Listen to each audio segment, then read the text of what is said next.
նախկինում 10 տարի նախագահ աշխատած, իմ երկիրը ներկայացրած մարդուն, 2 գեներալ գնդապետի, 1 նախկին փոխվարչապետի, ձեզպես անփորձ ու դեռևս որևէ կերպ հեղինակություն ձեռք չբերած նոր դատավորը։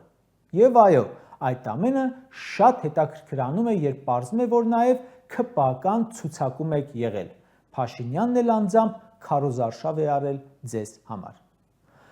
Ու այո, հաճախ մտածում եմ, որ Սարգիս Պետրոսյանին ասում են ինչպես վարել դատական նիստը։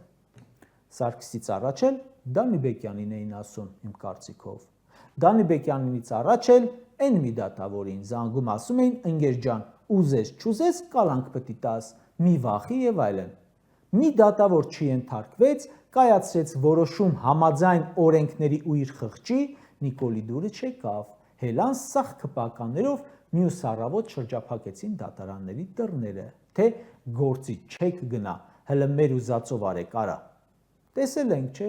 սաղ տեսել ենք։ Ուզի չուզի դատավոր Սարգիս Պետրոսյանը իր պատմուճանն է ստացել մի համակարգում, որտեղ Նիկոլն ասել է կա տենց մի դատավոր, որ իմ ասածը չանի, որտեղ մեկ այլ բարձրագույն կոչվող դատավորի էլ վարչապետը SMS է ուղարկում եւ նա հրաժարական է տալիս, չնայած ասում է, թե ինքը իր գործը բացառապես փայլուն է անում։